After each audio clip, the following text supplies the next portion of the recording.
Yes, guys, welcome back to another episode of the Premier League preview show. As usual, we got our favourite panel on with us, and we got a little change as well. Mr. Aaron is joining us for the first time. Bro, how have you been? How's your week been? It's been great, man. It's been great. Good win against Sheffield United. And Yeah, you're the only team that's won this week, so I feel like you're yeah, going to be the feeling only good. one smiling through this. Babs, what about you? How's your week been, man? Can we just move on? Can we just move on to the next person? Copy and paste, damn right. Slav, what about you, bro? Yeah, man. Look, results aside, it's been a good week. It wasn't. I guess the only disappointment was Palace. So other than that, I can't really complain too much. But Yeah, I think it's disappointment mostly all around. I feel like I might as well just start with Chelsea at this point because I started this video last week and I said if we win our next two games, we're going to be guaranteed either first place or second place. We didn't even get a fucking point, man. We lost both of those games. The Everton game, I'm okay with on the grand scheme of things. It's a jammy penalty, but Edouard Mendy in this style of play is going to concede penalties like that. I'm cool with it. Game is the game. That and a bunch of missed chances and hitting the post twice, hitting the crossbar once. Fine, I'll take it on the chin. It's the Wolves game that's annoying because that was just poor game management. I think if we kept Christian Pulisic on the left-hand side, we would have had a lot more stronger attacking threat.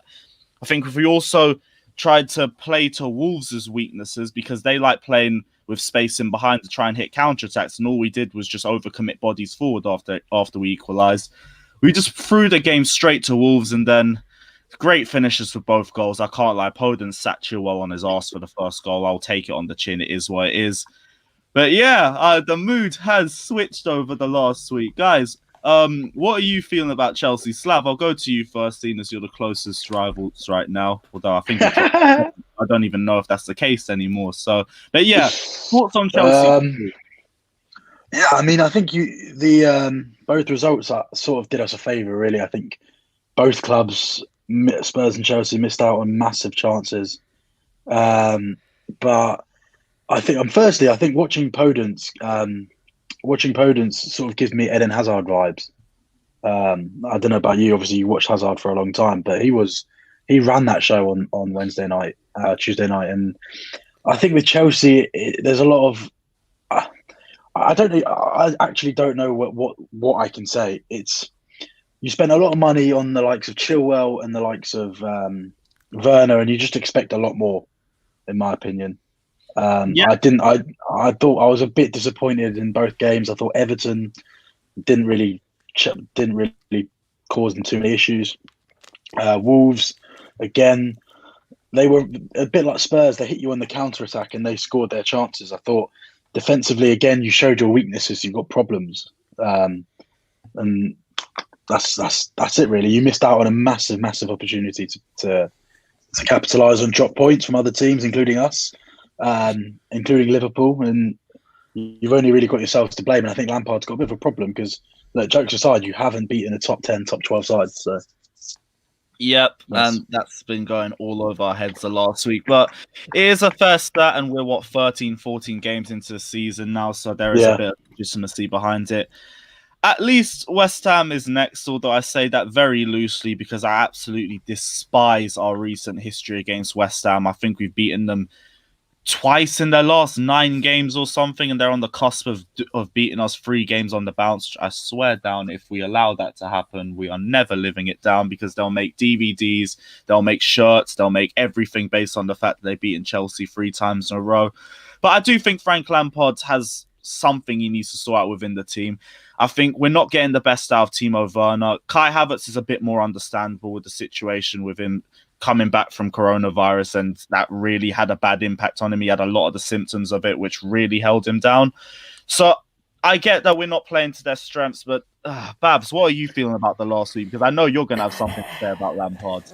Kai's not even the best player. Kai's not even the best Kai in the Premier League now, is he? Here we go. We're going to do this Kai Rooney thing. Are we really doing this? We're going to say about Lampard. Chelsea, top 3 team in Europe, I was hearing. We're going for the top. Liverpool, be scared. Tottenham, who are they? I'd still be scared. I'll say that. I don't care. Nah, listen. I know Arsenal are bad, but Chelsea fans, some Chelsea fans, not all Chelsea fans, were talking very loud. You know, they were saying it with their chest. Top three, everyone's gonna scare us. No one wants to face us in the Champions League. Blah blah blah blah blah blah. You can't be Everton. You can't be Wolves, and you haven't beat a single side in the top 10. So look, you've won your games that you should have won, but the games that you should, that is a bit harder, you've buckled under the pressure. You've signed players like Werner, like Havertz, that should have been surefire successes, but they've been flops so far. Now I think Havertz is going to come good. Werner I'm a bit unsure of. I just think he is a very high volume player, and a lot of your fans are going to either hate him or love him. But Havertz is someone that you got to talk about now, man. Was it £80 million I heard, or something like that? And I remember Pepe last year. I'm not saying Pepe's any good, but Pepe last year was getting slandered for every touch he'd get. Oh, look at his touch here, look at his this and that. Whereas with Havertz, because Chelsea been winning more games against teams that he should be beating, he's kind of got away with it. And I can sense some of your fans are starting to kind of have little questions over him. But what are your thoughts on Kai Havertz, man? Go on. I think it's definitely been a slow adaptation process for him. And because of all the Pepe and Fernandes slander, I am happy to take it all on the chest because I do truly believe Kai Havertz will silence his critics. And if it isn't the first season, it is guaranteed to be the second season. But I will hold it. I will hold the L that he is starting really slowly right now. I do think there are a lot of outside factors to it as well. The 4-3-3 doesn't really play him in his best position, but I do say that he is versatile, so I am going to take that a little bit as well. But I do think that's where also the adaptation to Premier League comes into. It's slow for him, but the thing is, he's looked good on the ball. It's just he hasn't really looked that impactful yet. He hasn't really showed up so much in terms of goals or assists, but I haven't really seen him do much wrong in the last two games. Everything you said there is spot on. But when I was saying that last year for Pepe, delusional! Oh, what's he saying? Oh my God! Oh no! This guy's making excuses. Oh, but when he had 3 different managers and all that, so everyone's saying, "Oh, but nah, mate, he's just being delusional." Whereas Havertz is like, "Yeah, adaptation." Fair enough, man. But what I'm trying to say is, I want to see same energy held for a lot of players. I think certain clubs get away with players being awful, and certain clubs just get. Fernandes, for example, hit the ground running, scored goal after goal, and he was still getting abuse, and he gets more abuse than Havertz does, even though Fernandes is still the far superior player. Pisses me off, man. I think as well, but the Pepe and Havertz they play when you let's say that they were bought roughly the same money. I think when you're a winger, you're expected to score goals, to get assists and create. I don't even know what position Kai Havertz is supposed to be playing in, or what his best position even is. But I think that's also why I think there's a lot more expectation from Pepe, because his sole job is before anything else is to score and create. Whereas Havertz, if you have a game where he's got a 95% passing accuracy, people will say, "All right, he played well. He passed the ball around." I think that's one element of it. But I do see your point of the same energy. I completely agree on that. But yeah, to be honest, if it was any of the two, I think it's Timo Werner that's probably been in worse form. But even then, I don't think the formation actually gets the best out of him as well. It's just been, the saying about too many chefs in the kitchen. And I feel like that's the kind of issue that we have where Olivier Giroud, in my opinion, you can't really bench him, especially on the form that he's been showing in recent games. But he's also playing in the best position for Timo Werner. And personally, I still keep the pair of them together. I think we just push Timo Werner too far to the wings. He's okay on the wings if you give him the ball straight and he's in space and he can find a shot. But once he has to start beating players, his one-on-ones aren't all that. His ball control isn't really all that. He's very instinctual. That's why I think the bigger issue right now, trying to find somewhere to fit Timo Werner into the side. But Kai Havertz is definitely going to come good. He'll come good. Yeah, I think it's similar to Ndombele as well. Ndombele took a year to get going, and now he's one of our most important players. So I'm not going to write Havertz off, but it does take time. Yeah, well, the thing is, we got 2 games where we have to win. I can't lie. If we lose to West Ham, it is peak. If we lose to Arsenal, I am not showing my face on Twitter until 2021. I don't even care if we beat Aston Villa 28. I'm going to ignore that match because the worst part is I could see some jamminess like William having his best game of the season against us just because we didn't keep him or something. It would be peak William to do something like that, but I don't want to try and speak it into existence. What are your thoughts on Chelsea versus West Ham, though? Babs, I'll start with you for this one. Chelsea versus West Ham. Up the Hammers first things first. It'd be funny if you lose that game as well. Because, bro, that would be... If you can't be West Ham, and you've already lost the Wolves, and you've already lost the Everton, all this positive, vibe I was getting from Chelsea disappears. I can see your fans, you're nearly as bad as Arsenal fans. You will turn on an instinct. Yeah, your fans will start to ask questions again. They're going to start saying Lampard's this, or this player is awful. So, I feel like your fans last longer, to be fair.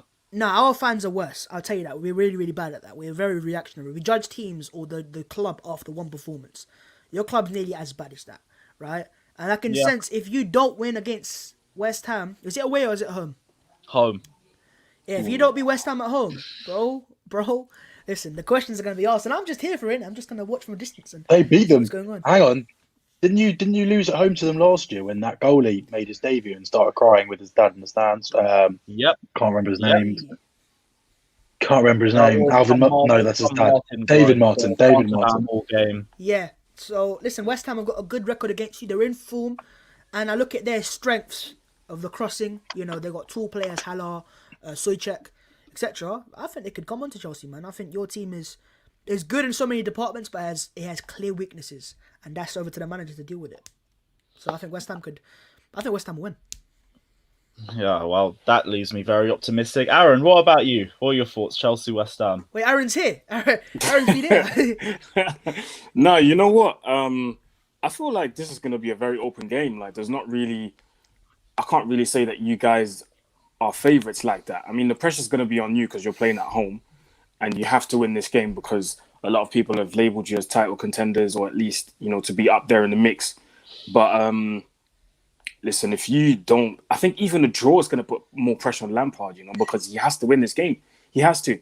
And if you guys don't, then it's going to be, more questions are going to be asked about Lampard. And I feel like a lot of your fan base, if I'm not wrong, are already asking questions about Lampard. Like, is he making the right choices in terms of personnel? Is he choosing the right tactics? Is he playing?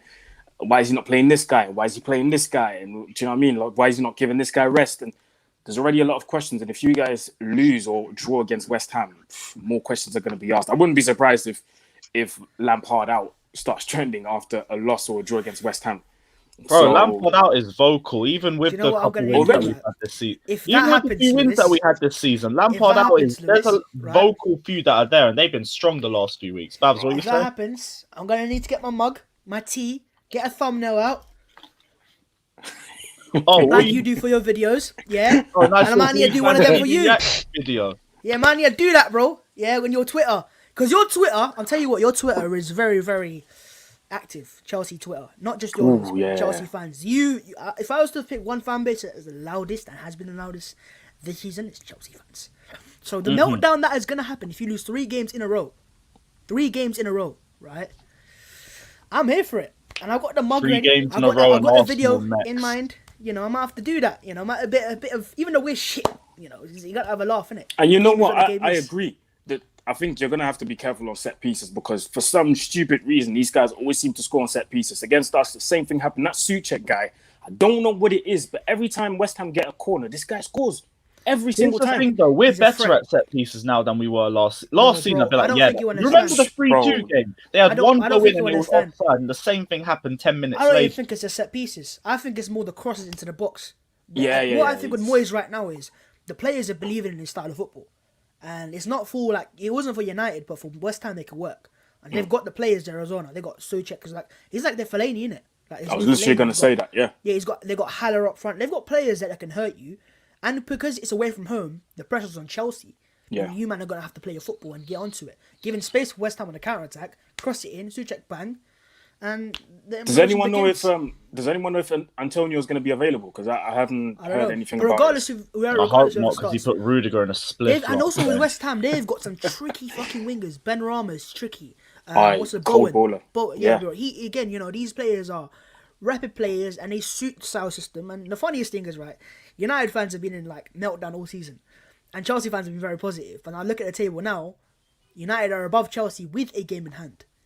Life changes, bro. This is why I'm big Lampard in, but I'm keeping an eye out. I'm not gonna lie, United are in crisis. You said that perfectly, and they are above us in the table. So right now, I'm thinking we're having a great season, but what are we doing right now? I know it's still a big season. Things can change. There's 3 games in the space of the next 10 days where we can sort things out.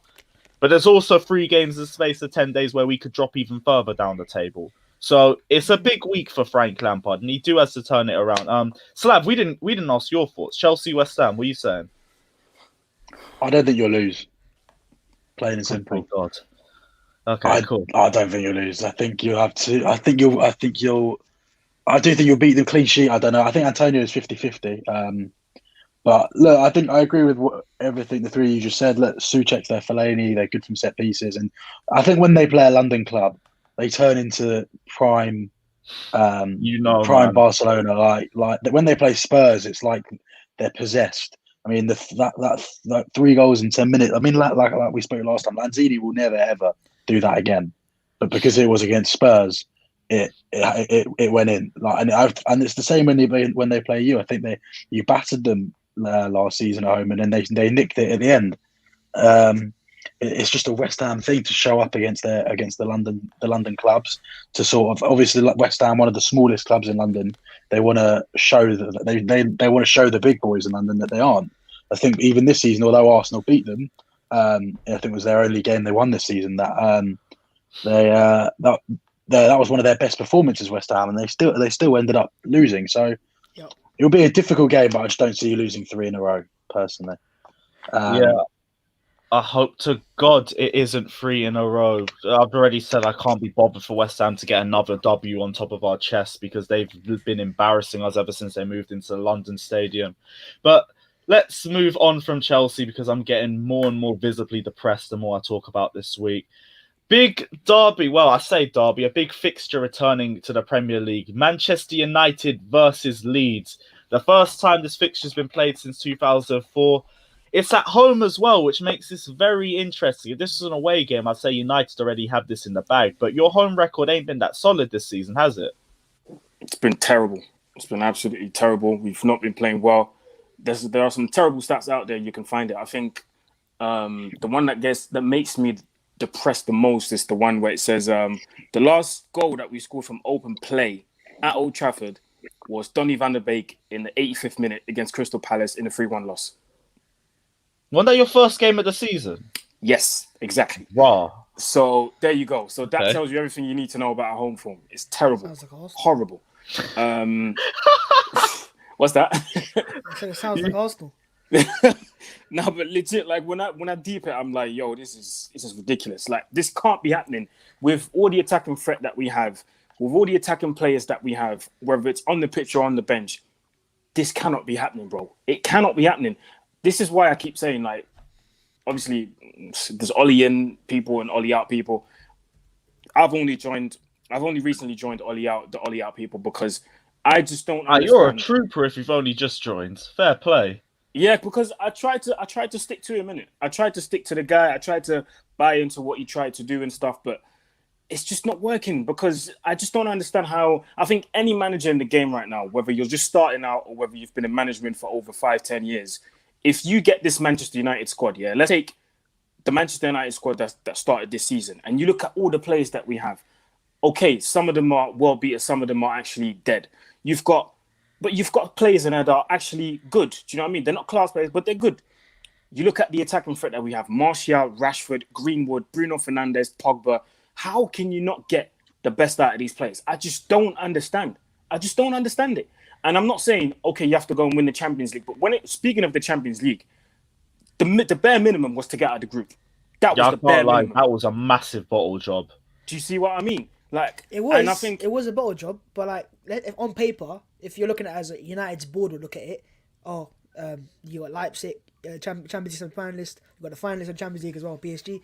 So it wasn't as easy as Chelsea's group was it? So it's not like as simple as just getting through. Chelsea had a Europa League group. Those first 2 PSG games, weren't even. PSG ain't even. No, that they good, weren't. bro. They weren't. No, I'm just looking at it in terms of look at how the board's gonna look at it. They're gonna say, oh, look, they're gonna look for excuses. Leipzig, PSG. You know what I mean? And then also, experience. This is what confuses me the most, right?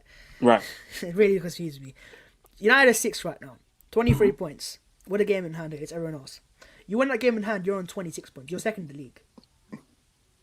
When is that game in hand, by the way? I don't Bro, even how know. does I that think make it's any against sense? Burnley.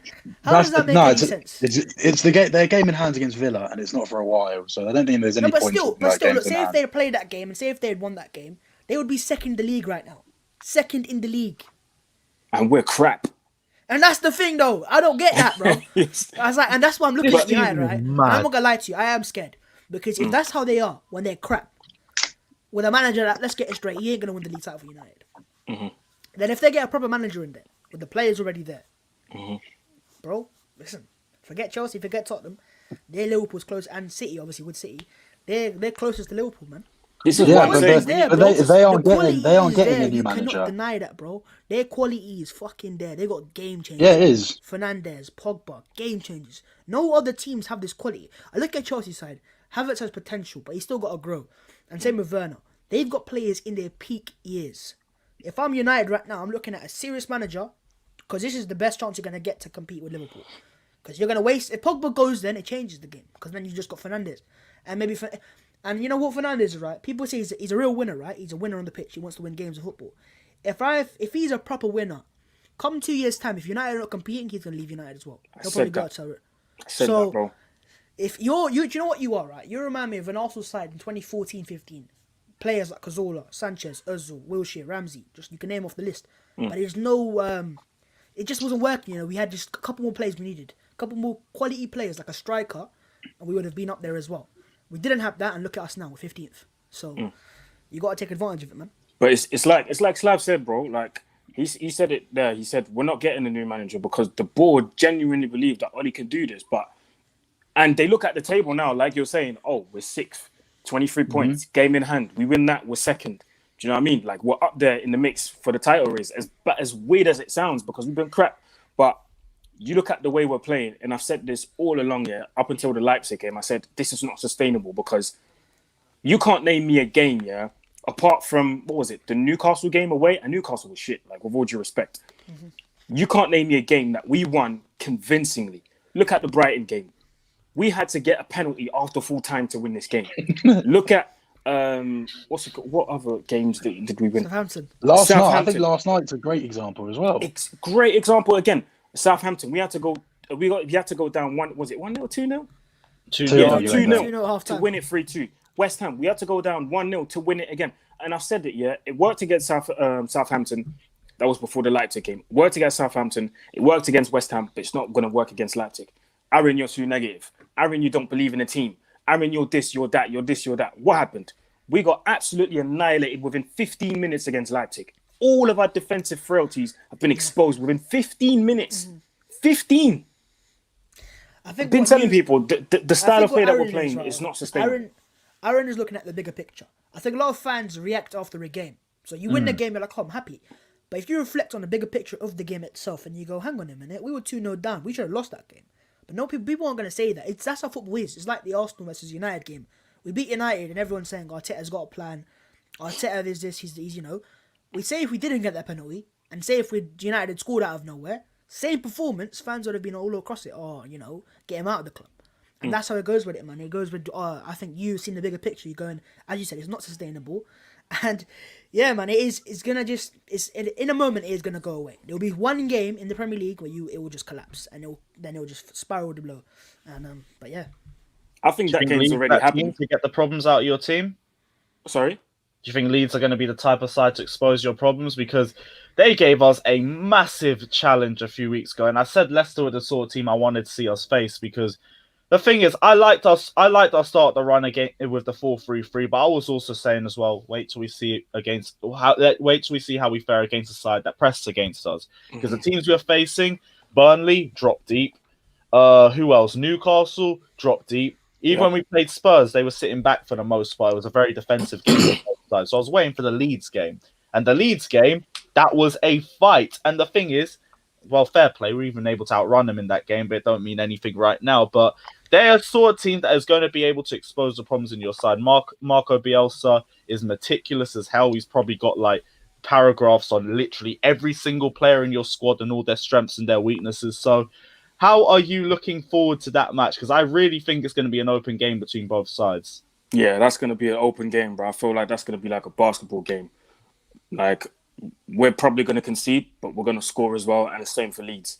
But like you say, Bielsa's a madman. Like he's got everything about everyone to the smallest details. Like I wouldn't be surprised if he knows how them man breathe. Do you know what I mean? Like it's crazy. This guy is, they call him El Loco for a reason. Like this guy's crazy, absolutely crazy. But it's going to be a good test for us because usually when we play against teams that press us, we sit deep and then we hit them on the break, and we hope that towards the 60th and 70th minute we lead 2-3-0, because by then the mentality is going to drop. They're not going to be as motivated as they were in the beginning to press. But Leeds are a different breed, man. These guys press from minute 1 till minute 90 and plus if there is added time. These guys do not stop. They will hunt you down until you get tired. Like sometimes I get tired just watching them because I'm just like, how do these guys like keep it up for 90 minutes, bro? Just up and down the pitch. It's just mad. It's mad. And it's going to be a good test. I think that might work in your favour, though. I think you've got pace on the counter attack. You've got obviously a lot of quality going forward. And whilst you might not be able to handle the press and the likes of the Rafinha down the right and Jack Harrison down the left, I think they leave gaps, as we saw as they did at Stamford Bridge, as they did against Newcastle, even though they won 5-2. Yeah. You'll score goals on Sunday, I think. Absolutely. You'll find gaps. You'll get space in behind. You've got Rashford, Martial, Greenwood, Bruno. I feel like I'm forgetting, but obviously Cavani. So I think where I then worry about you is the midfield. Whilst I think Pogba is underrated and quality, as we saw last night, I think if you play someone like Pogba, who, you know, he's not going to sprint after players. If you play someone like Pogba in that midfield, I think you'll get overrun. Because they like you said, they do not stop running in that midfield. They have the fullbacks push up high and come inside. They have their wingers. Patrick Bamford doesn't give the centre halves a minute rest. And I think players like Fred will be really important in this game for United. He can handle players that press him. Whilst he's not the best midfielder in the league, he's got a lot of energy. He's actually, I think, really underrated. And I think there'll be chances. I think it'll be a really high scoring game. And I don't think people might go into saying, Leeds are gonna do them. I'm not sure. It's going to be a tough game. You said it there in midfield. I think it will be a 4-2-3-1, and because our defense is so shaky and so weak, I feel like we'll play Fred and McTominay to protect that defense. And then I think Pogba's going to get dropped for this game, as well as he played against Sheffield United. Yeah, I agree. I don't think he's going to start just because of that press in midfield and the way they run all game. So I feel like Scott McTominay and Fred are going to be supporting that defense. The media will go mad if Pogba's dropped. Oh, look, they dropped him again. Blah, blah.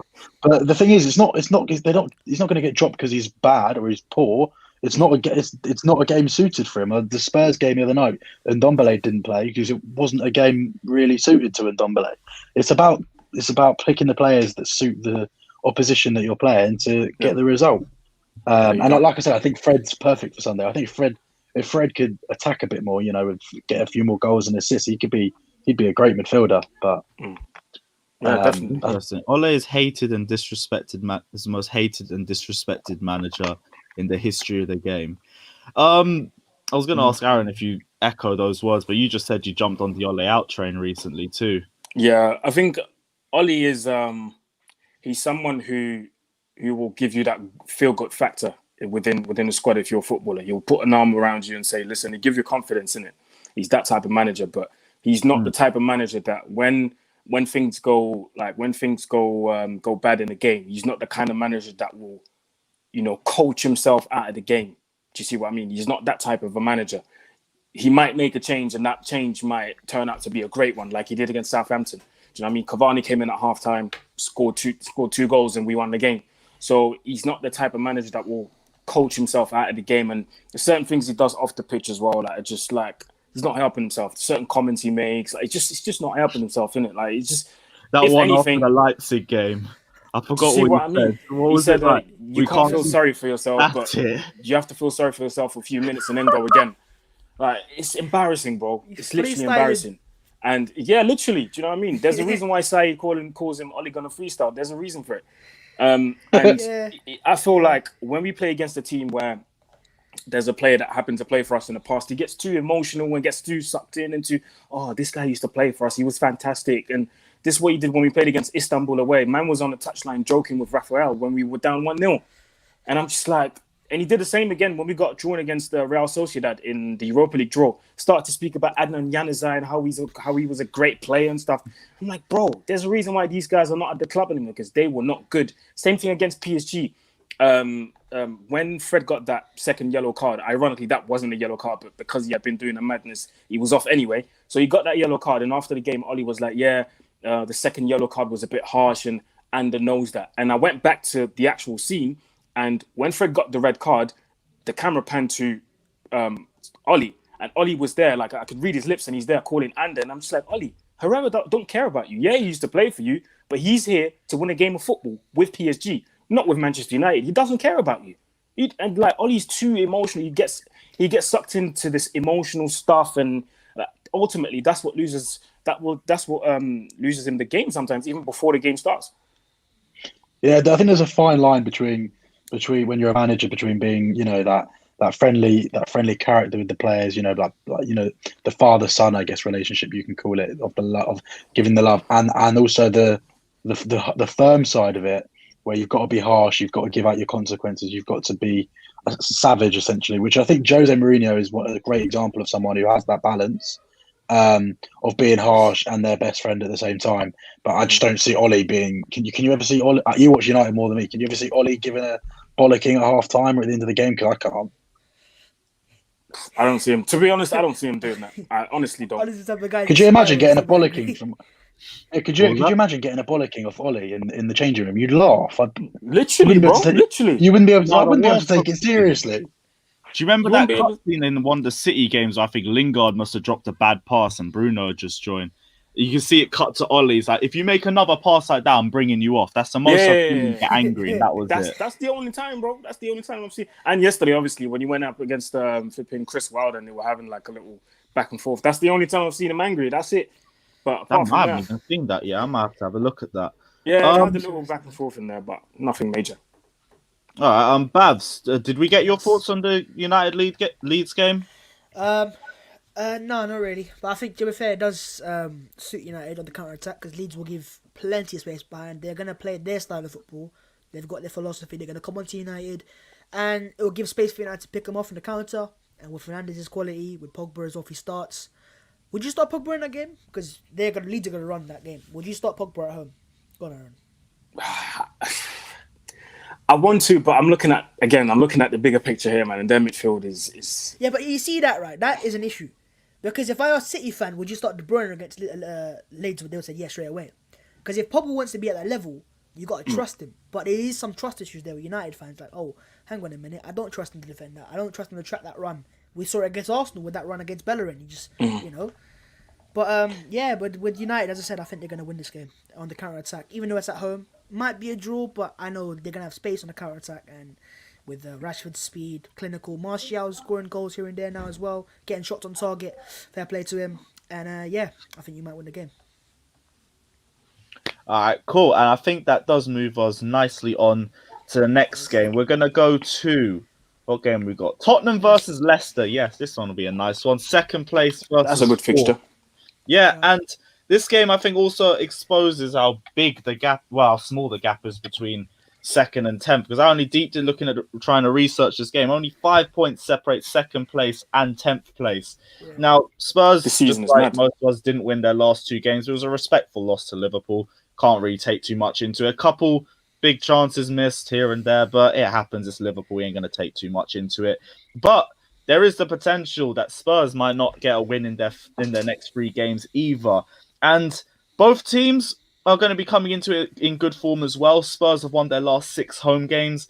Leicester have also won 5 out of their last 6 away games. So this is definitely going to be an interesting match to see. And Slav, how are you feeling about this? Yeah, I'm pretty confident, to be honest. I think the Wednesday night was one of those where, look, if those chances go in, everyone's sitting. All the Spurs fans are sitting there buzzing, and it didn't. And they scored that deflected goal. I thought we defended pretty well. People will say, oh, they had 70% possession. They didn't really do much with it. But I mean, they had a few shots straight at Hugo. They they had that deflected shot and they scored from a set piece right at the end, which was the most frustrating part of all. When you can see Have you seen that video of Tim when you Sherwood?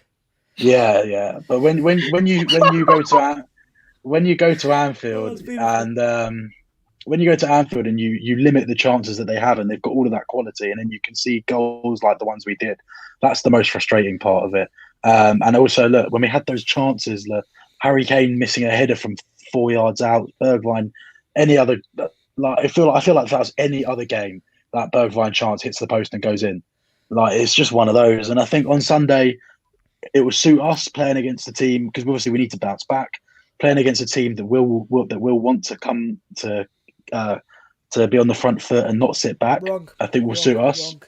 You have not seen Leicester play this year. You No, have I not haven't. seen Leicester play. Leicester sit back. I think In they big came games, to they sit sat back at you because of their injury list, No, and they've got a few listen. players back. I've been speaking to Leicester fans. They sit back, and that's an issue they've had for some reason. But they sit back. They will not come to the top. They will not. No, I'm confident because I think we tore them apart last year. I think the second or third last game. Before we beat them very comfortably at home 3-0, and I just think that we'll have too much of them on the counter. I think we've look. To be fair, were there a lot of injuries behind that game? I swear they had like one main centre back or something. Like, I don't remember. It's off the top of my head. Look, I think that I think it was the international break coming in after the international break. We had City, Chelsea, Arsenal, Palace, Liverpool, Leicester. So that's 18 points, and that is 8. Sorry, that's 18 points, and we could be looking at what 3. It was never my strong point, Babs. City, we got 3 points and a clean sheet. Chelsea away, a point clean sheet. Arsenal at home, 3 points clean sheet. And if you offered me a win against Leicester, okay, a point at Palace and a narrow defeat at Liverpool, I probably would have taken it. We'll be going into Christmas second, most likely second. And in a pretty good place. So I think we've got enough to go and beat Leicester on Sunday. I think it will be a tough game, but I'm confident enough to know that we've got the quality in our side. Bale is meant to be fit as well for Sunday. I think Harry Kane and Son are just ridiculous. Like even Wednesday night, I know Kane missed that chance, but Son's so clinical again. And Ndombele should come back in. So I'm pretty confident. And after Leicester, I think we've got Wolves and Fulham, so you got the cup game next, but that's just all rotation, isn't it? I mean, we got lucky with the draw. We've no disrespect. We've got Stoke. You'd expect us to be able to get a result on that game. So I'm pretty confident. I think that the actual style of play we have isn't as bad as people think, and we're getting, I think, better as the season goes on, and people can sit there and say what they like about us, but I go into every game knowing that we are more than capable of comfortably winning. I think to play against this run that we've had against the top 6, to keep 3 consecutive clean sheets against 3 massive sides, 3 really good sides. Look, at the end of the day, Arsenal are the North London derby. To keep a clean sheet is always a positive. It's not really the point. It's not the point. Clean sheet, Stamford Bridge, clean sheet. Be a relegation threatened team, fair play. Do you know how lovely it is to hear that? Babs, repeat that. Babs, repeat that. Or what team? We won the FA Cup in 20. Did you? In terms of this game, I think we've got all the ingredients to go and get a result, and I think we're looking pretty good at the moment. I know every team has a hiccup every now and again, as we've seen this season. So, looking forward to it. But yeah, it'll be a tough game. Interesting. Babs, you didn't sound like you completely agreed with everything. So what's your thoughts on the Spurs Leicester match? Listen, man. I have to give credit where credit's due, man. They've done a job. And I think Spurs are a club where, with all due respect, and I mean this, they're not United. They're not Arsenal. They're not quite, these massive, massive clubs. So you don't really have an identity of football. So you'll take wins right now. Of course you would. That's what you want. You want to win. If you want a league title, playing the style of football, you're not going to complain at the end of the year. Neither would I, right?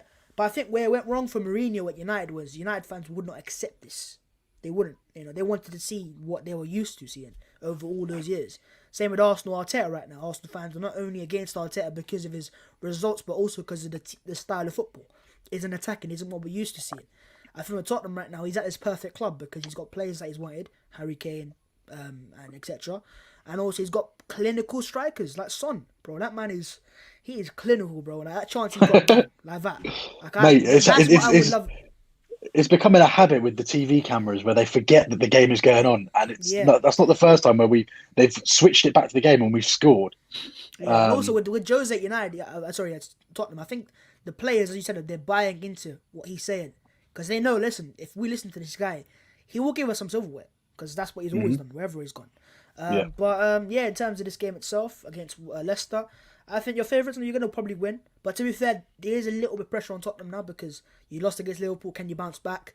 And if you don't win, then you can kind of start forgetting this whole title thing because I agree. If you are going to challenge, because Liverpool won't drop points, they're going to go do their job. Well, you say that they're unlikely to drop points, but look, who would have thought they drew to Fulham? Do you know what I mean? Yeah. I think. No, I hear that. Liverpool are not what they used to be, but the fact that the young Klopp is not walking the league, but practically is with 0 centre backs, bro. This guy deserves something, bro. There's a reason why he got manager of the year, bro. Fair play, bro. But yeah, Tottenham versus Leicester, I think Tottenham will win, probably 1-0 or 2-1. Yeah, mate, I'll take anything at this rate. I think I agree with what you said. I think it will be. I mean, I think you hit the nail on the head in terms of what you said about Jose, in terms of what you said about Tottenham as a club. We'll take anything at the moment, and I think if we do get a result on Sunday, we can win. We can start, relax again. Title's still a possibility, and then obviously if we lose, it's sort of like, oh, okay, here we go again. But I think the defeat to Liverpool was sort of it's not the end of the world kind of defeat. It was one of those. Let me ask you a question, right? If Spurs are fighting for the title, as all you would agree right now, yeah? You think Spurs are fighting for the title. Are Southampton and who else is in the top 4 fighting for the title as well? Why not? Southampton But and Leicester City. Southampton were beating Arsenal other day, and they were top of the league for a period of time. Southampton in December they were top of the league for a period. They are 3rd place, and they play some fucking impressive football, bro. Bloody hell. But I was just thinking. I was thinking if Tottenham are in the title race and Chelsea are as well supposedly, would you count United? If we lose, we could drop to 11. Oh my gosh. Yeah, you want to yeah, you play Monday night as well. Oh, you might want to scroll down a little. Pressure's on you, man. After everyone's played. God, that's and West Ham are literally put this reeks, man. This actually reeks. It just shows the inconsistency. Right, let me lower a bit so I can get Arsenal on there. There we go. Yes, we're there. I'm too sorry. Oh dear. Man.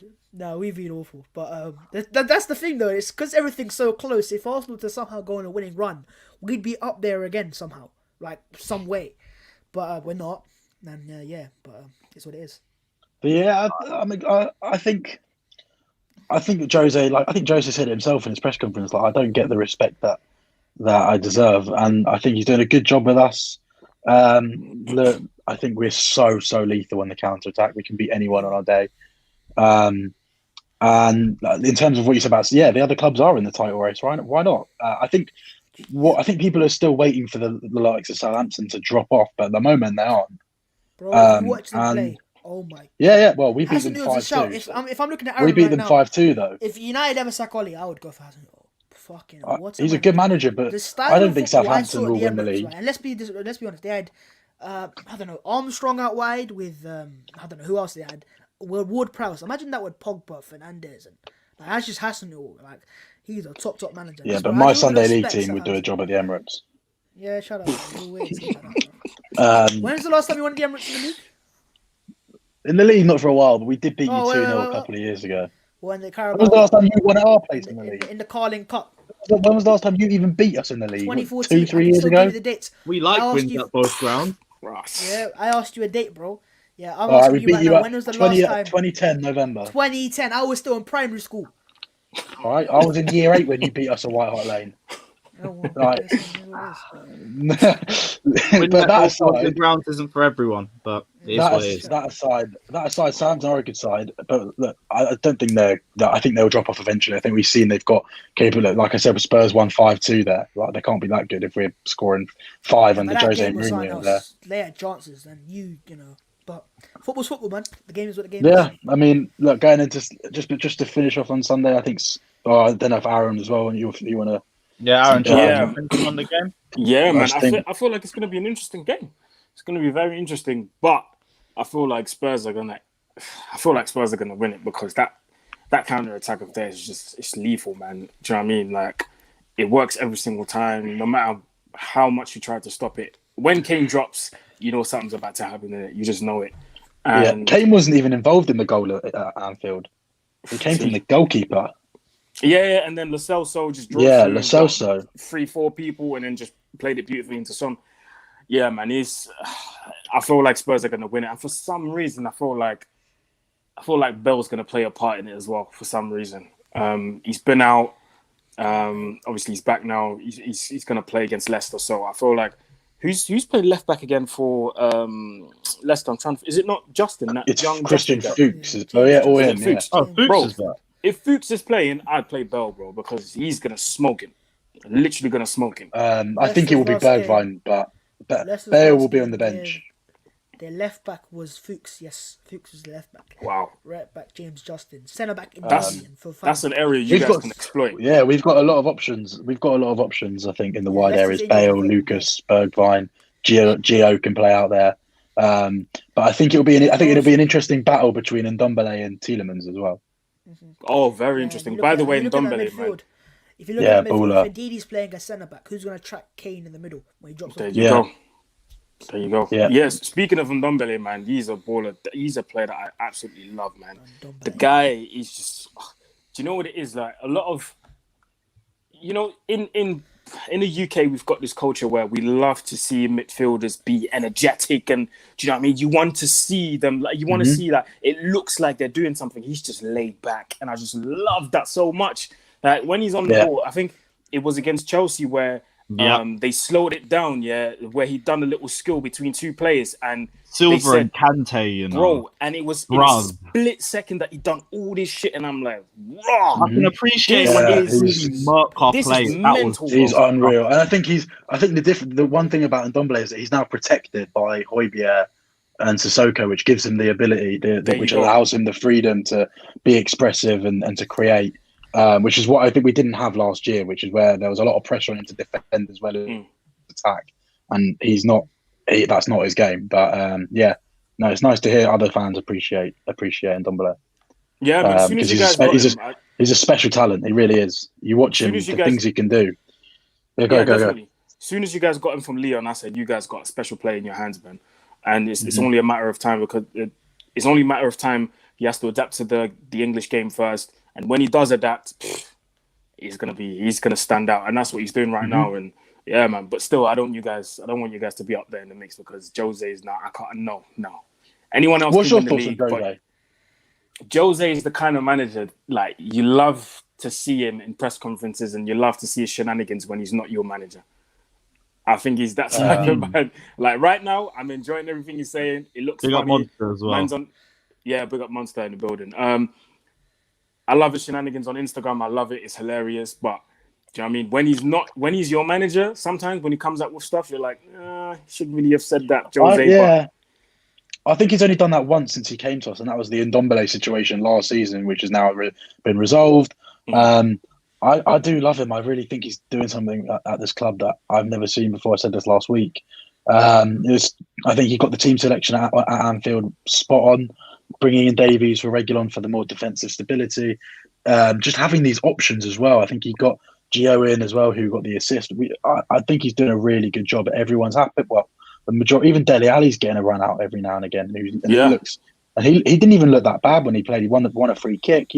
So I think everyone's happy, and everyone, like I think it was Bav said it. Everyone's bought into his philosophy and what he wants to do at the moment. And hopefully, I know it doesn't often continue for very long, but long may it continue at least till the end of the season, next season, and see where we can get to really.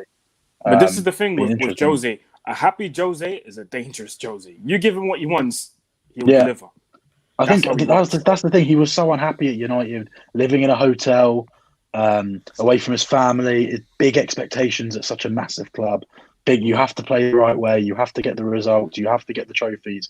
And ultimately, he didn't do all of those things, and that's what it came down to. Whereas he's living at home in back in West London as Spurs manager. He's got backed by Daniel Levy. Gets on with Daniel Levy. Great stadium, great training ground, fantastic squad he inherited that he's now added to, and all starting to come together. Yeah. But we'll see. We'll see. Yeah, and to be honest, I think that brings us perfectly into the final game. Everton versus Arsenal. You lot are making the trip up to Goodison Park, and it's a tough trip. It's a tough team to face. I'm not Aye. much about It Everton. will be. What It a will team. be to bag. I'm Oh, calling it now yo, already. I just clocked Iwobi's playing. It will Right. be to bag. Yeah, and But you know who's Iwobi not at left playing? wing back's been decent. Do you know who's not playing? Alan, James, and someone else as well. Is Hammers still Wait, injured? Alan's out now. Oh, Yeah, Alan. Yeah. He pulled his that was hamstring, right. innit? He pulled his hamstring. Couldn't have been a week earlier. For fuck's sake. All right. Cool. It's all right, mate. Tom Wait, Davies will Alan's get out. Tom Davies will Is get a hat Coleman trick. and Luca Dean still out as well? Coleman's back. Dino's out. Coleman's back. Okay, cool. So that would mean Iwobi will still play at left wing back. Coleman's a boost. He's their captain. That's a big boost for them. Bro, losing both of their wing backs, both their fullbacks were a huge reason for their drop in form. I feel like with Ancelotti, he hasn't really got a lot of confidence in the depth of his squad. But Everton have come back in pretty decent form. They beat Leicester City. They also beat us. But now they're facing Arsenal, and you got a draw. Yes. Aubameyang's back on the score sheet, which might mean the goals start flowing in again. We Are you scored a bit goal more- of football. We scored a goal, but where's the parade? Where's the goal? Nah, listen, man. That game was I was shocked. Shocked by how bad Arsenal were, but shocked by how good Southampton were. I don't know whether we were just that bad and we were just giving them time. But what I saw when it was hit perfectly by Theo Walcott after the game, fucking Theo Walcott, and he said that Arsenal players he sensed fit, and you could see it. I saw Match of the Day and they showed it as well. For the kickoff, Arsenal players just drop off straight away. They just go deeper, giving all the space to Southampton. We're at home, by the way. This is us at home. And You're brave watching Match of the Day, by the way. Yeah, but the thing is right now, right, is with Arsenal, we have spells in games where we're finally starting to click a little bit more. And in that Southampton game, it was towards the end of the first half, and right at the start of the second half, we started making chance after chance and chance, and we started to play ball forwards. We just don't have any confidence, but also just quality. You know, I look at your other teams around us right now, the teams that we should be around, you know, the big clubs in the league, and you've all got quality players just chilling on the bench, and we've not even got that on the pitch. The only player that I see in our team that can actually play a pass into the final third is probably Dani Ceballos. And apart from that, you've got El Neni there. You've got Willock there. Xhaka is suspended still. Partey's injured. So that midfield is the biggest issue for us right now. Defensively, Holding's been alright, I have to say. Gabriel's out, isn't he? Another red card for Arsenal, red card FC. That's mad. Is that one game out or two? One game. One. Double yellow card. I thought you were better with 10 men, by the way, against Southampton. No, we Just always my are. opinion. We always are with better 10 men, because one thing Arteta has given Arsenal is somewhat defensive structure. So we know how to park the bus now, if anything. Right, very basic. We know how to park the bus. And that's where I think this is why Arsenal have not sacked the manager yet, because the players that I care about still are kind of playing for him, you know, in terms of they're still doing the job for him. The players that I don't give a shit about, i.e. your boy Willian, your boy Louise. Are they trying to get Arteta out? I'm hearing news now, yeah. That these Is that actually true? Yeah, these. Listen, I don't know if it's true. There's a lot of people that come out with these fake reports, right? Wow. But I'm hearing these absolute fucking, you know, These they're trying to get scam Arteta artists. out. You know, do you man have set two little time bombs on our fucking team and they just tick, tick, tick. But yeah, listen, this is why I still will back the manager over these players in terms of the players that are with Louise, Willian, and players that are leaving Arsenal as well, Socrates, Ozil, etc. But for Arteta, as much as I have backed him and, you know, praised him, but one thing I will say, right, I don't like this either. I see a lot of Arsenal fans change their opinion quite quickly, and I'm not just saying change their opinion. I saw a video today of Troops at the start of the season. His fan came after the Fulham game. Teams fear us, and this isn't that. And I remember Lewis remembered this because he was there at that Chelsea versus Arsenal fan battle. Lewis, what did Troop say in that game? On that video? What was he saying? About what? About Arteta? Mikel Arteta. I just remember Mikel Arteta's something about Pep Guardiola and how Man City miss him. A bunch of other stuff. Hell, yeah, I think that I think I remember that was it. It was either that or DT going on about how Lampard took Chelsea from 3rd to 4th. Even though, in my opinion, Arteta's taken Arsenal from 5th to 8th and 8th to 15th. But I'm going to save that for AFTV previews next week because we are eating Gucci on the previews. I said Arsenal could not be mid-table after all the Arteta it's done and they're good in fun, I can tell you relegation that. zone. What? But yeah, I did my AFTV. It's good fun at AFTV at the moment. I can't lie. Yeah, but you that- enjoyed no, the previews as but that's well. what I'm saying right now. Fans are they've just completely changed their opinions. And it's not just Troops, it's a lot of people apart from him as well. But just an example of where we were at the start of the season and how badly it's gone. And you can back the process, you can trust the process, you can do what you want. Go at the end of the day, if Arsenal lose against Everton, that means we're 5-6 games without a win in the league. And that's like, I don't know, 5 losses in 7 What was the games. last game you won? United. It was United. United. It was Man United at Old Trafford. But yeah, that's the last game we won, and since that we haven't won. That was November the 1st or something like that. It's been well over a month. And but then he has to go. And that's not just me saying that. He will have to go because you were then literally fighting relegation. We keep joking about it. But you know what people used to say, right? People used to always say, without Aubameyang, Arsenal would be fighting relegation. And when he stops firing goals. Well, he stopped firing goals, and look where Arsenal are in the league now.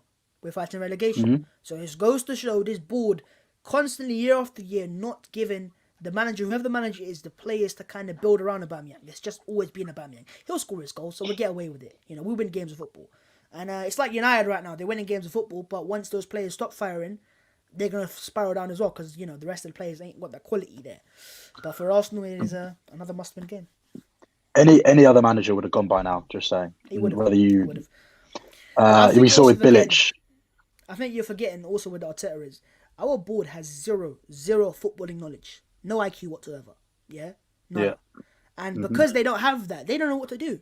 You know, if there was an experienced guy at the club running the club, you know, that has footballing experience at different clubs, he would obviously sack him. That's what we saw with last year with Emery and Raul Sanllehi. Sanllehi worked to Barcelona for fuck's sake. We don't have that anymore. We've got Vinay, who is maybe a sound guy with the ads, you know, and finding brand deals, but we're not about that right now. We're a football club, first things first, not a financial club. And yeah, we got him there. We got Edu Gaspar, again, very inexperienced. This is his first job in Europe at Arsenal. But it goes to show that's why they're not going to sack Arteta yet. But if he loses that game, they're going to be forced to. The Everton match. Well, yeah. Then you think you he got gets Chelsea sacked next before week the as Chelsea well. game? If we lose against Everton, I don't know if you can keep him anymore. It's just like because you got the City game as well in the cup. Listen, think about this way. If we can't beat Everton, are we going to beat City? No. Are we going to beat Chelsea? No. Who have we got after that? We got Brighton away.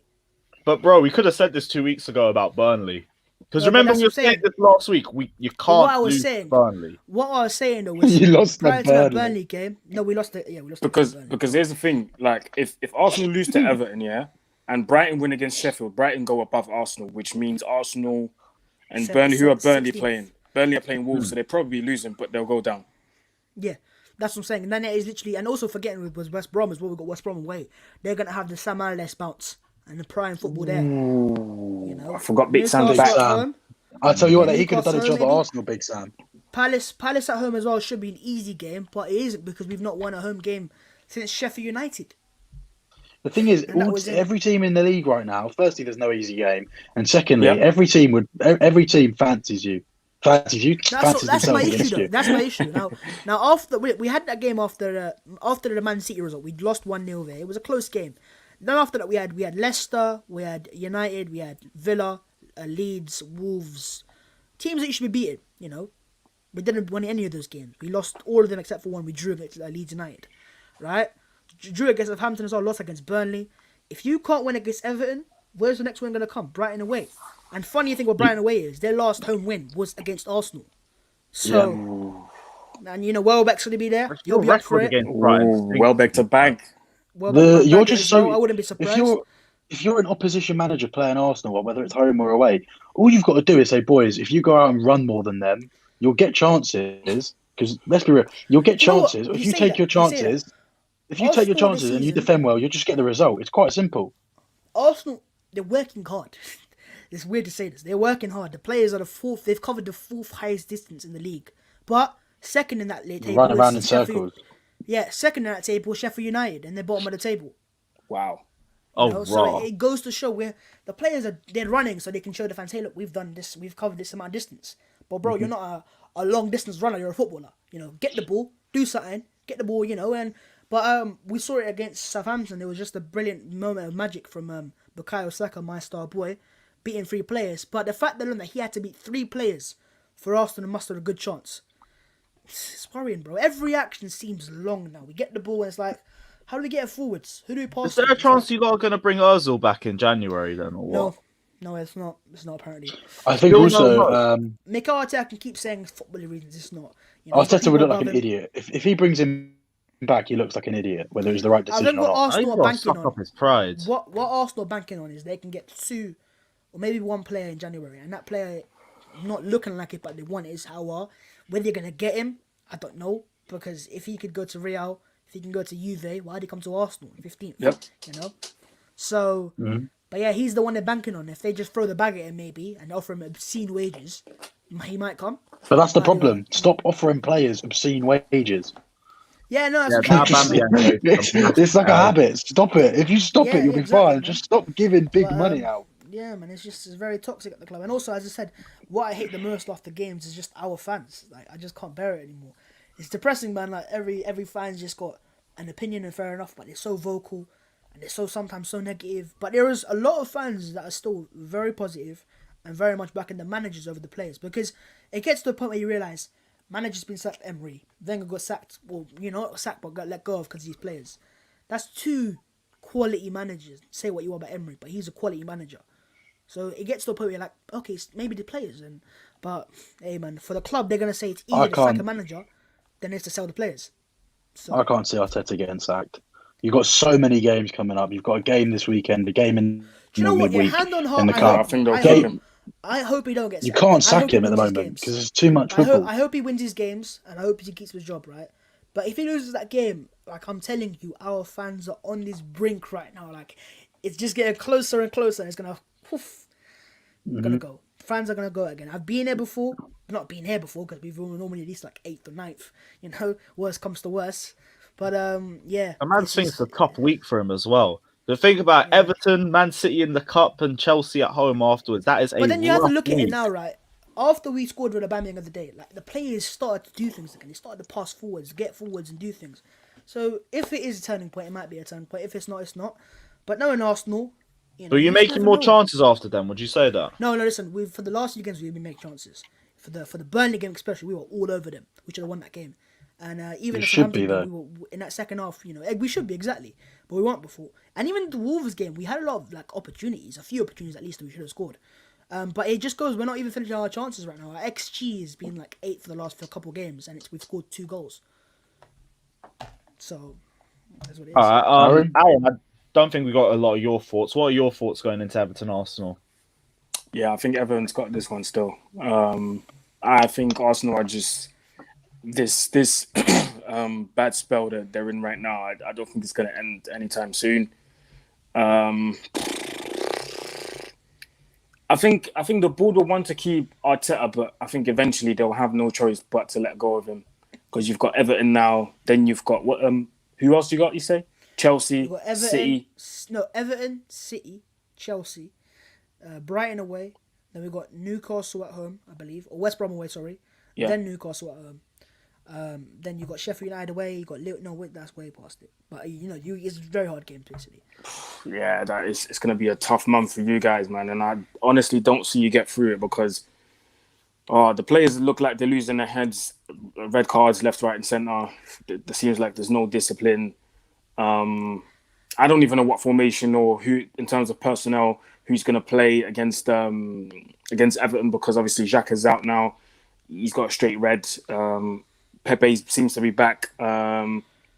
Gabriel is out. That's a big loss, because to me, he's been your best player this season. He's been your best player by far. Bro, the guy's won 3 player of the months in a row. That's He's mad. been our best player.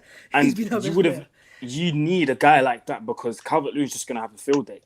He's going to be having the field day. He's going to be able to do whatever he wants. Calvert-Lewin is going to be up against David Luiz, and I'm sure Gabriel's biggest strength is in the air, and you're missing him. So exactly. Gabriel's biggest strength is not even his aerial. It's just tackling. He can tackle a lot of. Because he's got long legs. He can just get the ball off you like that. Then recovery challenges. Yeah, yeah. Yeah, recovery challenge as So- well. We've made some good signings, but I also feel sorry for Arteta, man, not having Partey fit either. Like that is I feel sorry for him because he was our marquee signing in the summer, and he's not. Imagine like for example, United didn't have, or who did you sign in the summer? Who was your main signings? But you know what I mean. Like Van der Beek. it's like Chelsea. It's like Chelsea not having Werner available. You know, your main signing is not available, and it's gonna always be difficult. It's like Tottenham. Imagine Tottenham right now had Højbjerg get injured like that. That team would drop because Højbjerg has an effect. Yeah. So Yeah. but luck's your luck, innit? But I feel like Good you job guys here. rushed him back though. We did rush him back, but I'm talking about the first injury in the first place. That's what Right. I'm Okay. kind of annoyed Yeah. All right. Before we go on to questions, score predictions. Babs, will start with you. I don't know if you want to. If you don't want to drop the score Wait, predictions, which cool, game? but- Which game? Which game? Arsenal Everton. Yeah. Ooh. Do you know what? I've been going for Arsenal wins. We haven't got the wins. I'm gonna switch it up. I'm gonna go for a draw. I'm hoping I'm jinxing. Trying to it. play the system. I'm trying to jinx it. Yeah. I'm trying to. Yeah. I'm gonna say 1-1. All right, cool. Slav, you. I'm gonna go 3-1 to Everton. Fair play. I tell you why. It's simply go on. because I think going forward, obviously, we just spoke about Calvert-Lewin and whatnot, and there's no Gabriel, which is a big miss. I do think Arsenal will probably get a goal because there's no, and then on the flip side, there's no Allen to protect the Everton back 4 or 5, whatever it is. So I think they'll get a goal. So I'm going to go Everton 3-1. But Aaron, I'm gonna say 2-0 Everton. 2-0 Everton. Everton. Clean sheet as well. Mad. Yeah. Okay. I'm gonna go. Could probably see another draw in this one. I think I'm gonna go with Babs. You know, I'm gonna go 1-1 draw. Do you think they'll actually draw? fair enough. Might be a enough. little glimmer of hope, you know. Yeah, what it might be right is they score, we equalise, we get red card, and then we sit back and Get sent off this time. Hang on, should we play Arsenal red card bingo? Who's it going to be this week? I'll go for Bellerin no. because it's been way overdue. Now Bellerin I'm gonna- it'll be No, I'm going to Bellerin go will with the get goal. I'm I'm going to go with the goalkeeper giving away a penalty. And gonna go with David Luiz. Yeah, I'm gonna go David Luiz as well. But this Yeah. time he gets sent off before the Chelsea game instead of in the Chelsea game. Yeah, so he can miss. I want William to get sent off so he can't play against Chelsea. So do I, so I don't have to see a jammy goal because I can really see a Willian goal against us happening. His first Arsenal do you know goal what? If there's one against thing I want to Chelsea. see, right? I want to see William score against Chelsea. Yeah, as he said, jammy penalty, whatever, and do a knee slide in front of Frank Lampard's face. I'm like, Ooh. Lewis, Or what's knee sliding straight to Arteta's arms. Lewis, what's we your need that. what's your score prediction for Chelsea game? Chelsea. You didn't share it. I'm still going to Chelsea win. I don't care.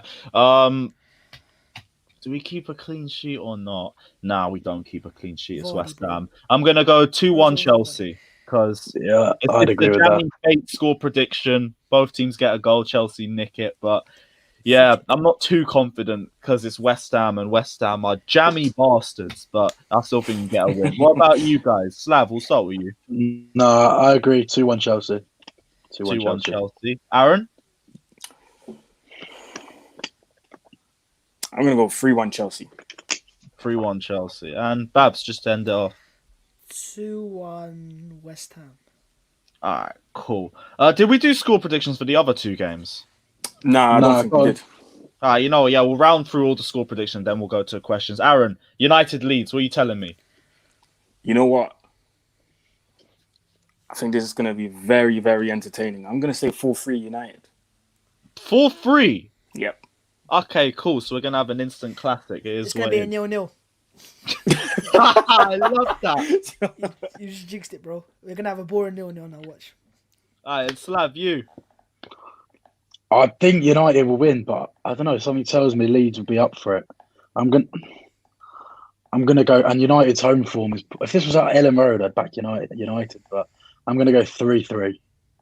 Yeah, I'm going to go 3-3 as well. I was this close to going 3-1, but then you remind me about Man United's home record, so I'm going to go for 3-3. And what was the last game? Spurs versus Leicester. That one could have 0-0 or 1-0 all over it. Tight game. I don't think it's going to be that open. Yep. Mm-hmm. Yeah, I agree. 1-0 I'm Spurs. gonna. Not 1-0 Spurs. Go on, Slav. You. So, I'm gonna Regulate that. say 2-1 Spurs. I think Leicester will find a way to score. I don't know how, but to be fair, it might be one of them goals where Vardy runs in behind and then scores like 1-on-1 against the goalkeeper. But I feel like Spurs are gonna edge it, so I'm gonna say 2-1. 2-1 Spurs. I think we don't allow teams to play with someone running in behind. We drop so deep, Yeah. but I do see them scoring. I do see them scoring. I'm gonna go 3-1 or 2-1. 2-1, 3-1 Spurs. 3-1. All right, cool. All right. Well, just before we end this, we're gonna go through a couple of your questions in the comment section. First one: do you think Havertz and Werner should get dropped for a bit at least? One game, I wouldn't even be too against it. I think it You know would be what? best for both of them. Havertz especially because he's coming back from COVID very slowly, so I'd happily rest him. Timo Lewis, Werner. how about a loan of Havertz to Arsenal until the summer? I don't want you lot ruining him by taking away the He'll give attack. him some experience in the Premier League, man. He'll get the Let's all relegation battle turn him in into there. a centre back. I'm good. No, he'll get his relegation experience. And you know how teams go to like Crystal Palace to get the experience first. Like you got Loftus-Cheek at Fulham. You got give us Havertz will. If you want Ruben Loftus-Cheek, Fulham aren't even playing him that much, so you don't need another midfielder, which is also really heartbreaking to say. But To be honest, Yeah. speaking of loans, apparently we're trying to. Oh, sorry, Sheffield United is trying to loan Jesse Lingard till the end of the season. So that might be good. Mad. Yeah. Apparently they Well, they are inquired for all him. going through loan players. I mean, I don't blame them because they haven't even got a win yet this season, have they? No, they've got This is the 12 worst losses and 1 start draw. ever. Worst start ever to a Premier League season for any team. Yeah. Yep. Mad. I mean, it's early No, days still, but do you see Again, it? Premier League. It's the Go on. worst. It's the worst start to a top flight season Oh, ever there by you go. anyone. That's There you crazy. go. That is bad. But do you lot, even though it's early days, do you think they have a chance of leveling Derby's record? I think What's Derby's they'll record? start picking up points. 11 It's points, like 11 points. Ross. 1 win this season. At least we Wow. got to get that this season. Yes, we got That's 13. mad. We're Wait, at how 14. many points have you got? 1 We're second. at 14 points. Okay. 14. 11 points. No, it can't be 11 points. 11 points. Oh, 11 points. 11 Nah, points is the record. No way That's is it 11 mad, points. bro. Yeah, they got like 1 win against Newcastle. In fact, I think they went unbeaten against Newcastle that season, so it's doubly peak for them. What other questions is there? There was a couple. Do you see Lampard getting sacked if we don't make top 4? Probably, I can't lie. Roman is ruthless, and you know what? Yes. I ain't even got anything against that ruthless nature in Chelsea. It works. It gets us trophies. I like Lampard. I am still Lampard in, even though the last week has been a bit dodgy. And if we do drop to 11th, I am You going to trust the start asking process. serious questions. But yes, trust the process. Damn right. It all depends. If we drop out the top 4 and it's like a massive bottle job or something, I think, yeah, Lampard's job is in danger. If it's a case where there's bare teams competing for top 4, there's a lot of teams fighting for in the last day, maybe. But same way, actually, no, I will take that back because I spent the whole start of the season saying we should be getting top 3 minimum. So if we don't make top 4, yeah, I am definitely asking questions. Any thoughts from you guys? I feel like Babs, Lampard. go on, Babs. No, go. I was just looking at Babs' smile when he said that. No, listen, man. Lampard's got pressure on him, man. Like, I want to see if this guy's a checkbook manager or not. He gets all this love from a lot of. I look at him right now, and Ollie's getting so much stick, and Lampard's getting all this love. And I look at league positions right now, and not being a top 10 side yet either. I don't know, man. I think he's a good manager. I don't think he's a bad manager. I just think he's got some parts of his game that are very basic. But he's got a quality team there ultimately, and as Aaron will tell you, when you got a quality team, once you start firing, you'll get what you want to get. So, but yeah, if you don't get top 4, even top 3, you're slacking, bro. That guy, come on, your money you spent, man. Come on now. That's what I was just about to say. It really is like that. The type of money he spent, he has to get top 3. He has to. I mean, there's no excuse. Literally no excuse. He has to. And if he doesn't, then I reckon, yeah, Roman will pull the trigger. Yep. Roman is like that, and especially with the money he's spent. I've heard a couple rumours that he's already unhappy with Chelsea's performance this season, and he's got his eyes massively set on the West Ham game. Where if we lose our 3rd game in a row, it's not that he will be sacked. I've heard rumours. It's quiet rumours, but I'm not gonna act like. started. I mean, it doesn't surprise It's me. starting. When that starts, by Doesn't the way, surprise they don't me. stop. By the way, when those rumors start, they don't go away like that, bro. Like, here's the thing: Lampard has to get rid of those rumors himself. Like, I'll be real, we ain't holding his hand through it. There was periods in this season, especially at the start, where I was questioning Frank Lampard. Like Who do you blame more for your recent results, the players or the manager? Manager every day of the week. The Wolves game, I definitely blame on Frank Lampard. The Everton game, it's more of a victim of circumstance. We had no wingers going into that game, so we lacked a lot of width. Also, to hit the post twice, hit the crossbar once, and we lost because of a penalty and a 1-0 loss. It's not really Lampard's fault. But there are games where he does take the blame for it. Yeah, we stuck with the 4-2-3-1 formation for way too long at the start of the season. Kepa was being played for way too long as well, but that's because it took us ages to get a goalkeeper in. And the defensive mistakes hadn't disappeared in the start of the season either. So we have questioned Frank Lampard numerous times throughout the season, but he's also come up with answers to those questions. So I'm just waiting for him to answer this question as well. We'll keep asking those questions. He's just got to keep answering them. I can't find a comment, but there was a question. Let me ask. This is. I feel like Aaron will have some strong points on this. Like, none of this is not related to. This isn't related to any of the teams we support. But Man City, dropping points against West Brom. Pep not looking. They don't look the team they were. What does everyone think? Do you reckon they'll challenge? I mean, they're 5 points off Spurs. I feel like 20 points. Man City. I feel like this is the start of the end of Pep's reign. I feel like Pep's starting to lose his juice. I feel like we're seeing the end of his reign at Man City, and maybe it's not the same Man City that we're used to seeing in the previous seasons, innit? We're seeing them struggle. We're seeing them draw games against flipping West Brom. Like, usually, if this was 2-3 seasons ago, they would have blown them 6-0, probably even 7. I just feel like we're starting to see the end of Pep, and I feel like everyone knows how City plays now, and everyone knows how to like set up their team to play against the Man City. Like, nobody looks at the fixture now and sees Man City and goes, "Ooh, we're scared." When 2-3 seasons ago that was the case, you're like, "Okay, guys, we're going to prepare to sit back and let them play their tiki taka, and then we go hit them on the break." Like, teams actually attack City now. Like, nobody's scared of them. And surprisingly, against us, when he played against us, he was actually nervous. Like, he made one change. And that was Foden Foden didn't even come on. It was who was it? Was it Ferran Torres for someone? I can't remember. Torres came on for Morris. Yeah, for Morris. That was it. And City the passing looked slow. It looked a bit sloppy. It wasn't as quick and as fast as we used to see. And I think he's getting nervous, man. And I feel like he's feeling that pressure as well. He's feeling it. That 1-1 as well. Why would you not make any changes in that game? Like, I don't get it. What are you trying to prove? I know he's been a great manager, but there's got to be some questions. But then Pep he's stubborn like that, isn't it? He's very, very stubborn. Like, but he's the one calling for 5 subs and doesn't make a single sub when it's 1-1 at home to West Brom with 10-15 minutes to go. Like, that is serious. So that's when I don't understand. Like, certain managers come out before games or after games, like, complaining about this, that, and the other, X, Y, Z. But then you're not acting accordingly. Like, I hear managers, Ollie said it and Klopp said it, they're complaining about, we're having too many games and we're playing Champions League on a Wednesday. Ollie said it, we're playing Champions League on a Wednesday, then we have to play, this is when we played Everton. Then we have to play 12:30 against Everton, early kickoff. Yeah, but bro, you only make one change a game and then you're complaining that you're having too many games. Like, make changes. Make 3 changes, rest players that you need to rest, play the players that you need to play, instead of just sitting there and complaining. For a lot of our managers. I speak for yourselves if you lot. My manager complaining, never.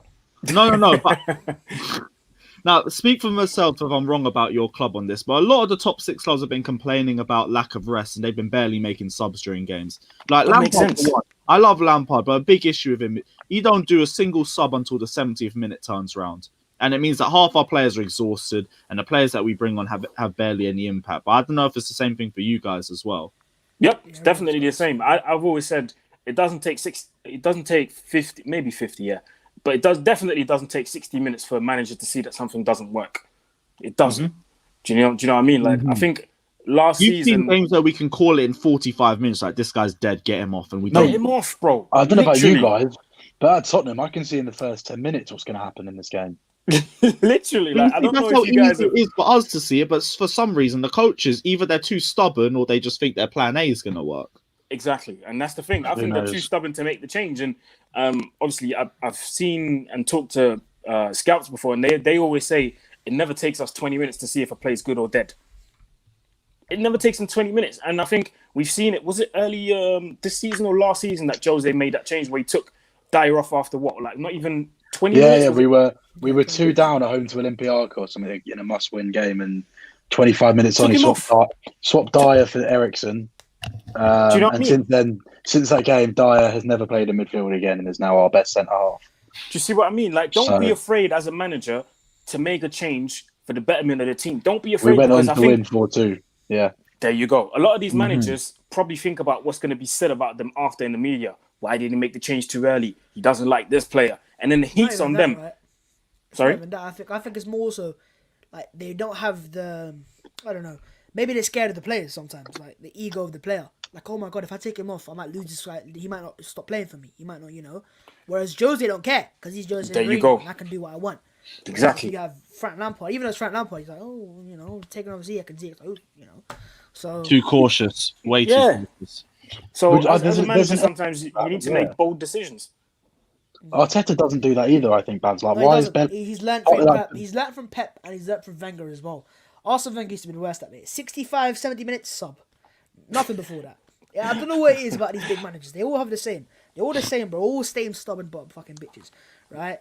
But yeah, I think Mikel Arteta, he's learnt from Pep Guardiola, and it's annoying because the players hate it. Some players hate it, and the fans hate it as well.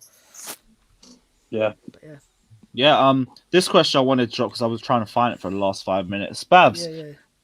I'm gonna change from who do you think Arsenal should get. Who are Arsenal interested in that you actually think you guys could get? Because if you say who you should Man's get, it talking could like be I'm anybody. Fabrizio Isn't it? Romano. Yes, transfer update. Here we go. Here we go. Nah, listen. From what my resources in Spain are telling me, so what I'm seeing across the reports across everything, what we're seeing attacking midfielders. We're hearing is like Buendia, but I haven't actually seen any credible links to him rather than just he has the same agency as Emi Martinez used to have. So maybe that plays a part, and they've followed is it? Arsenal, something like that. Yeah. They followed Arsenal on social media, so maybe that's a start there. I was the one they want. Yeah, you can sense it. He's its priority. He's the main guy they want. It's just a matter of convincing him. I think I saw a report today from Arsenal's most reliable source, AFC Bell, the god of Arsenal, and he said something like, our parents and his grandparents want him to come to the Arsenal, but an agent wants him to go to a team that is in Champions League.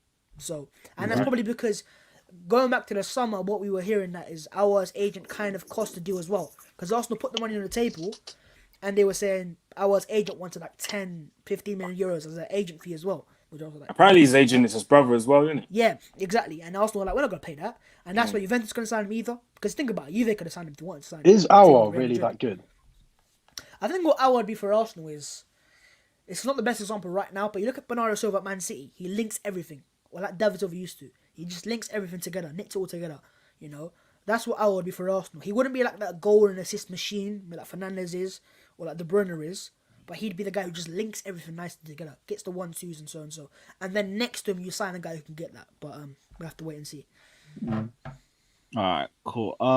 Is Declan Rice the guy to take Chelsea to the top? I'll be real. A DM is more depth for us at this point. I don't think it's the final piece to puzzle. If anything, we might need a fourth winger a bit more than a DM, especially without N'Golo Kante. N'Golo Kante, by the way. No, Kante. Yeah, hang on. Here's the thing. I've You were always said going on to me about how good Kante was a few weeks ago. Now you want another DM. No, I've been saying for years that I think N'Golo Kante is a box-to-box centre mid, not a DM. I feel like he's worked in this DM position because of the way the system in the 4-3-3 works for him and the opportunities he has to lay off passes as soon as he receives the ball. Usually in the 4-2-3-1, his passing is hella sloppy. And to be fair, he's been a lot better ever since we switched in this formation, which is why a DM isn't really as important to us now. I'd still take one as depth because we don't have a natural lone DM. But to take us to the top, I mean, right now, I think we definitely need a winger more. We've had Hudson-Odoi been injured for the longest. Ziyech in and out of the treatment table. Pulisic is only just back in, and we've lost a lot of width as a result. So, I think a winger's needed a lot more, but both of them, and maybe it all depends on how the rest of the team fixes up. Imagine you go and sign Sancho. Well, we were all joking about Sancho 2020. If 2021 we're going to revive it, let's do Imagine it. the United fans then if they went to see Sancho go to Chelsea. Hey, there might be time for a United Stand reaction vid then. I might. That's a good idea. You know, Chelsea, if you're watching, Marina, please, I beg you. What else is there? Everton. You think Everton have played better without James Rodriguez? No. Off the game against us, we threw the game to them. It was 0-0, and they were already going to sit deep and try and hope for a draw. But as soon as we threw the game to them for a penalty, they barely did anything progressively until we started overcommitting players, and then they started becoming a little bit more confident, hitting us on the counter attack. But form's been good for them the last few games. I don't think it's specifically because James is out, not by a long shot, but yeah, form's turning around for them at the right time, especially with all the injuries that they've had recently. I think not having James, whilst it limits their creativity going forward, I think they're a lot more solid at the back, because I think the players that replace him work harder than James. Like Iwobi, he's not James Rodriguez, but he'll work bloody hard. So I think that's that. I think that when you've got players like Calvert-Lewin and Richarlison to score goals, and you can keep it tight at the back, you're always going to pick up results. But I think Allen's a big miss. Yeah, Allen's. I think he's been their player of the season. Yeah. Well, at least definitely up there. All right, final question before we end this. Slav, this one's for you. Do you think Mourinho will lose players if they don't win another trophy this season? Another trophy? Not another trophy. I mean, thinking the Audi Cup serious. If they win a trophy this season. Firstly, look, this can very easily come back to haunt me, and I wouldn't be surprised. But I do think we will win something. But will we lose players? I don't think so. It depends how far we like. If we finish second and 2 points off the top, and we lose in finals again, I think then I think that's a bit different. Whereas if we finish fourth, get knocked out on Tuesday by Stoke, get knocked out in the fourth, fifth round of the FA Cup, and early on in Europa, then maybe. But no, I don't. I think this season and next season at the very least, the play. I can tell you now, the players absolutely love Jose. I have some very good Spurs sources over the years. My older brother used to work at Spurs, and I've got just things like that. And the players love him. Like they all love playing for Jose. I mean, I don't know if you saw yesterday, Son won. Obviously, he won that Puskas award, and the first thing Mourinho did was drive around to his house and congratulate him. Like I said before, there is that thin line between being that nice, friendly coach, and also having the stern side. And I think Jose's got the balance perfect. And I think they all love. They will. I think Babs, you might have said this last week. If he says, please go and run through that brick wall for me, they will go and do it. So yeah, they will. Hey, listen, we know with Jose what's going to happen, innit? So I'm just anticipating it.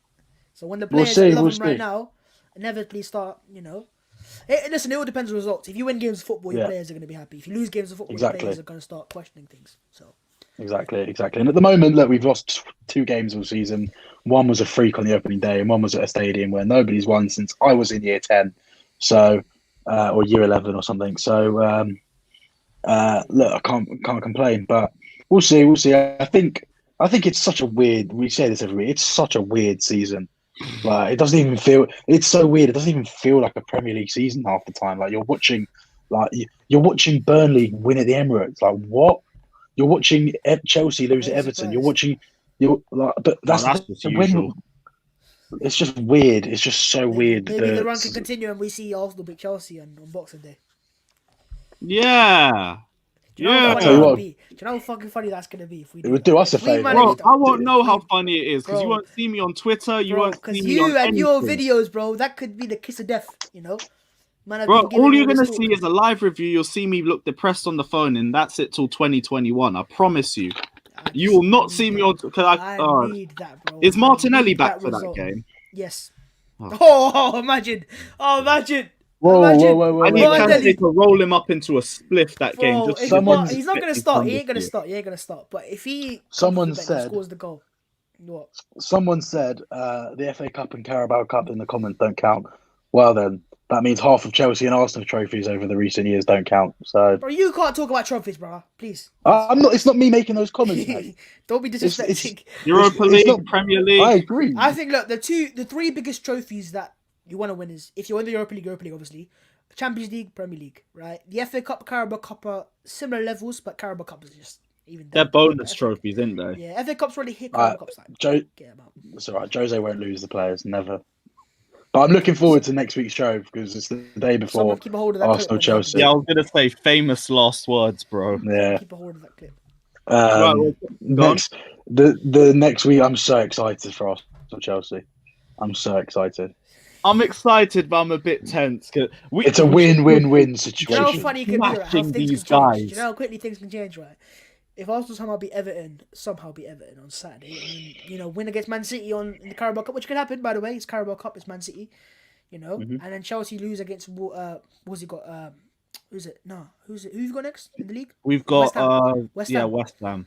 And after West Ham, who have you got after that? You lot. We don't play in midweek, which Okay, is all the more say reason if you why lose we against should West be Ham, for winning. example, right? If you lose against West Ham, you've lost against Wolves, Everton, West Ham 3 in a row, and Arsenal have won 2 games in a row.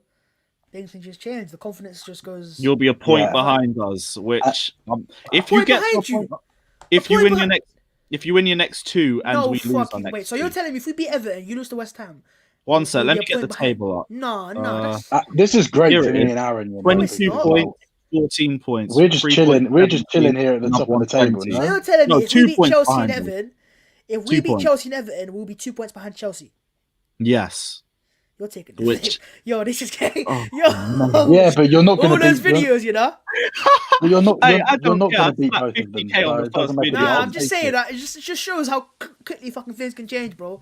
It's like You're not going to win either of those games. Yeah, it's calm, bro. I want you to say We that. I want you better to say that. not lose. I swear. I'm just being down. realistic. Nah, I At know least you on are. one I'm trying to use it as jinx, bro. Jinx, innit? We'll see. Trying to But I use think it it's the Chelsea Arsenal game for me and Aaron is win-win-win. Because if Arsenal win, Chelsea drop points. If it's a draw, you both drop points and you both Wait, so hang continue on. your poor If you streak. lose against West Ham and lose against Arsenal, if would you then Arsenal say win- sack Lampard? Ooh. I'm not saying Yo, nothing. 2 results of football, 2 results, bro. That's how I'm quick it not can saying change. a damn word because I need to see the 2 games play out before my eyes.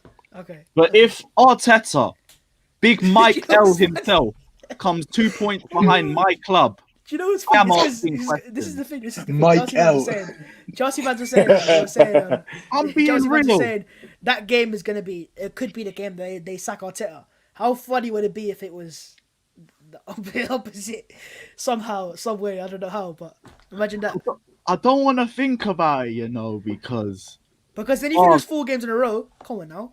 yeah, I will be asking questions, serious questions, but I also do think it's a standards thing. That's why we are that willing to turn that quickly. If we see bad football for an extended period of time with no changes, we're gonna be like, what the hell is happening, bro? I don't care if he's our best ever player because it's about the club first. Straight up, it's about the club first. Okay. But we have to see what happens. I'm not going to speak it into existence too much. Make But it happen.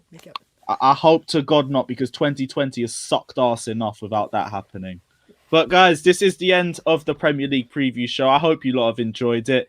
The ats for Mr. Aaron's channel and Bab's channel are literally in the title. So if you click them, it will send you straight to their channel. So do that. Hit the like and subscribe button. And in the comment section below, yet again, tell Slav to go and make that YouTube channel because it's taking fucking ages. But 2021. 2021. Yeah, hopefully. It's Cool, difficult at the moment.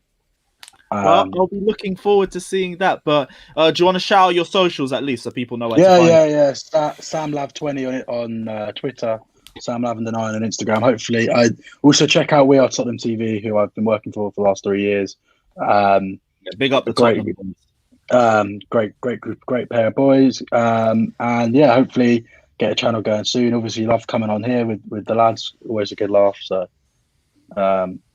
yeah, Babs as well. Do you want to shout out your socials? Yeah, follow at Babs14 on Twitter, Instagram. Well, if you're a Chelsea fan, you ain't gonna follow me on Twitter because you can probably hate me on Twitter.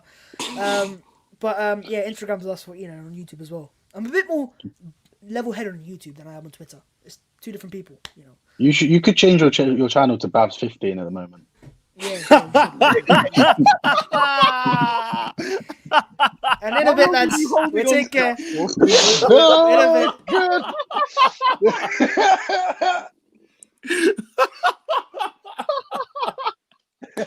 I am done. No, I wasn't ready for this one.